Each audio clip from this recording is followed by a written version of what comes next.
is your path to be. We're all here just for all the fun. Now you're jamming, jam it hard, yeah. Hype it up all once again. Try to hype it up. Greetings and salutations, my wonderful people. Since it is Valentine's Day coming up, and I have no one to spend it with this year, as per usual, I am going to let my buddy Count Jacula explain what love is from my perspective, so he can explain it the best way possible. I mean, the best kind of love is chaste love, after all. You know, mooning over someone from afar, keeping your feelings to yourself, not just out of shyness, but out of respect for your sweet paramour. You write long love poetry, listen to sweet love music, and above all, remain abstinent because fuck that shit! You know what you want. You want to get in there and feel the wet crevice between their legs, or the pumping of your lover's desire as sweat forms between you and the heat of your passions rise to their climax. So yeah, that's basically what it is. I'm going to talk about my top favorite romantic horror movies. And to be honest, the blend of romance and horror go hand in hand. So, without further ado, we'll dig right in with the first movie, Only Lovers Left Alive. A depressed musician reunites with his lover through their romance, which has already endured several centuries ago, but it is disrupted by the arrival of her uncontrollable younger sister. Easiest way to put it, we all know about the basics of romance movies, and we know that they get the happy ending, but we want to know what happens after the happy ending.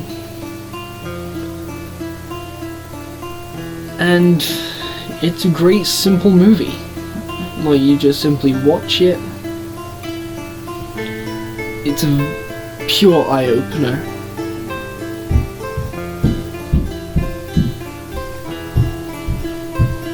For people that are in a struggling relationship and they want to find a way to fix that. Sorry, I've been zoning out today. Moving on, the Maniac remake. As he helps a young artist with her upcoming exhibition, the owner of the mannequin shop's deadly suppressed desires come to the surface. A whole movie that's filmed through a POV of Elijah Wood. It's a great remake, really well done as a retelling.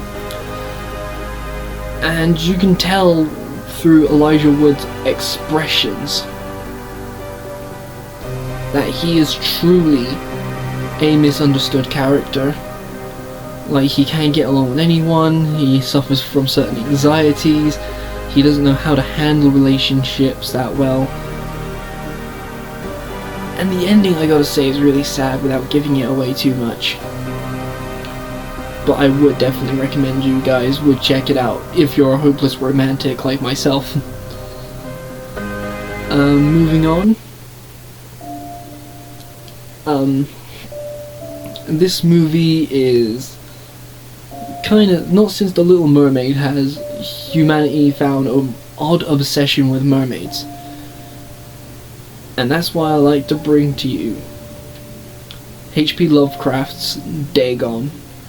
A boating accident runs a young man and woman ashore in a decrepit Spanish fishing town, which they discover is in the grips of an ancient sea god and its monstrous half-human offspring. Yes, so this guy and his girlfriend get trapped.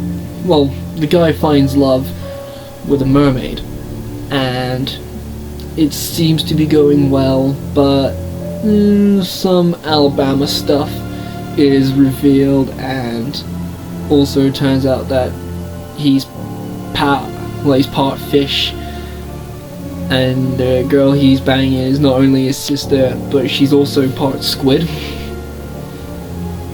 But there's only one question with the mermaids. Where are you gonna stick it? But I think Dagon actually does answer it very well.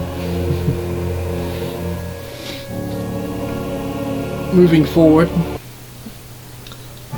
the 1986 remake of David Cronenberg's The Fly. Now, most people don't see this as a horror movie, but I actually do see this as a romantic horror movie. It has misunderstood love, it has pain, it has anger, it has everything a great romantic movie has. And it's more of a romance than, let's say, I don't know, it's very much a Beauty and the Beast and a King Kong with some science fiction elements here and there. And I wouldn't drone on about the effects or anything, despite how perfect those things are, even 34 years later. But yeah, check the movie out if you have to. Moving on, Bride of Chucky. Now, as you guys know, I'm a huge Chucky fan. This is basically a horror comedy version of Bride of Frankenstein. Like, Chucky gets resurrected after the bullshit that happened in Child's Play 3, and he gets reunited with his long-lost love, Tiffany, who assumed they were going to get married, but then after that, next thing we know, she ends up becoming a possessed doll herself. Irony, I know. But moving on,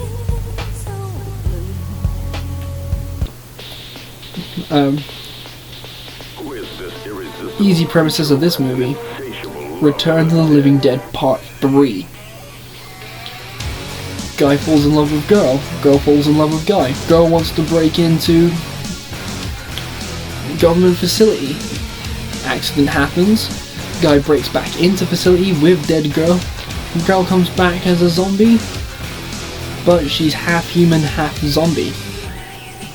And she ends up putting herself through torturous physical pain to keep down her urges on what would be taking eventually her over.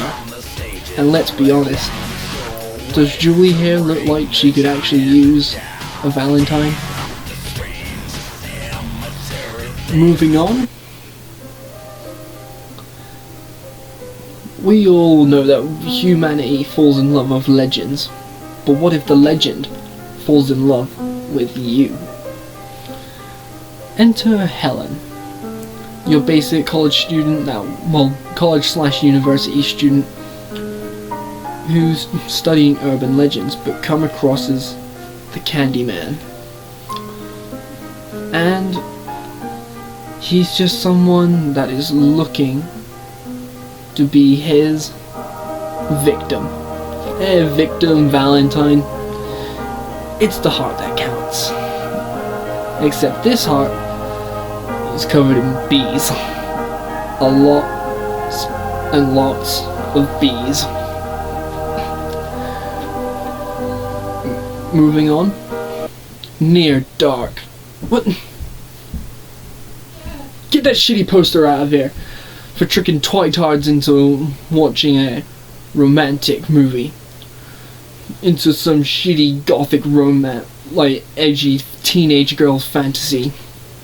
If we're gonna show the real poster, we're gonna have to go OG. That's more like it. Now this isn't your typical movie. It's a movie about a gang of vampires that will easily fuck you and fuck you up. But it's not actually about that.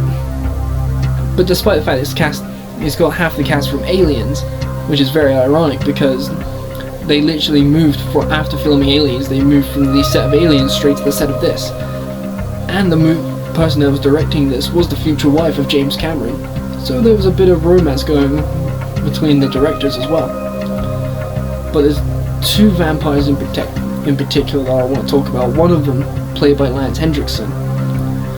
They've spent centuries together on the road, but when they realize that the time has finally come, if they're gonna go out, they'll go out together. In a pure love that is fiery and will be moving on. Next, we've got Behind the Mask, The Rise of Leslie Vernon. A mockumentary style movie about, well, Leslie Vernon, who actually wants to become the world's best slasher. But in order to do that, he needs to find the right girl. Instead of him getting the girl, he wants the girl to get him. And he makes a very careful choice to decide who he wants to be his final girl. Moving on, Siren. Now this is based on a short movie from the movie VHS, which then it got adapted, but it didn't have a UK release until recently on DVD. Well, DVD releases and Blu-rays. It's about a bunch of guys that are on a stag party, and they end up going to this small house, well, brothel-styled house, very much like the Titty Twister from Dusk Till Dawn. But one of them ends up setting free the girl. Can't remember her name though, so Lilith. That's it. But it turns out that she is a bit of a clingy person.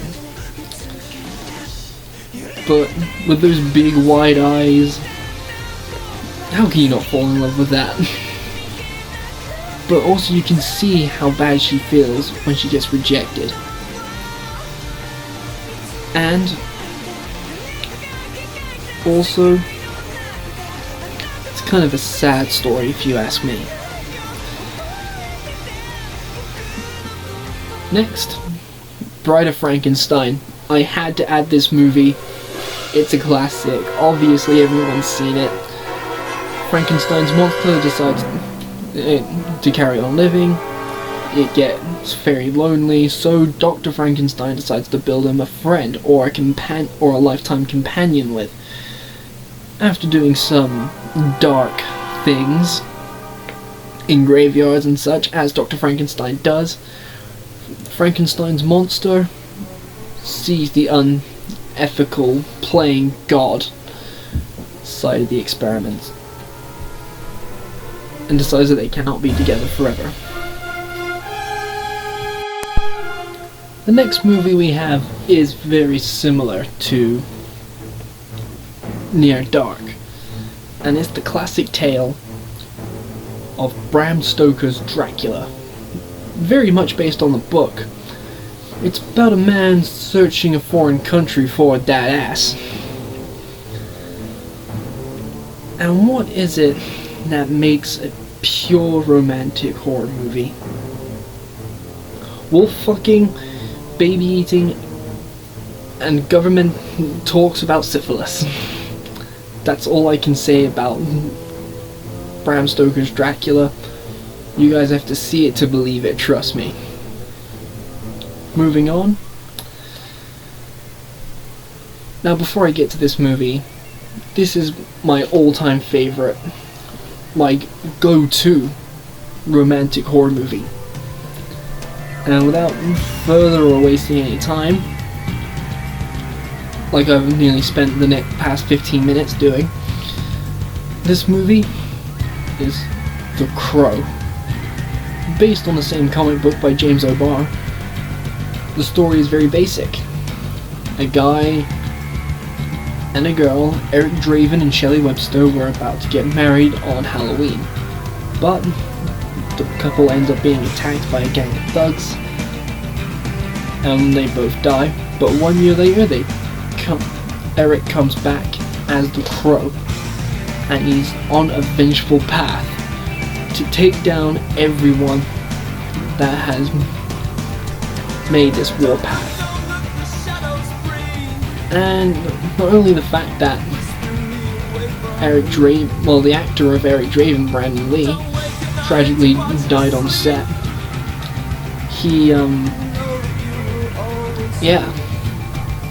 It just increases the value of the movie's message that true love is forever.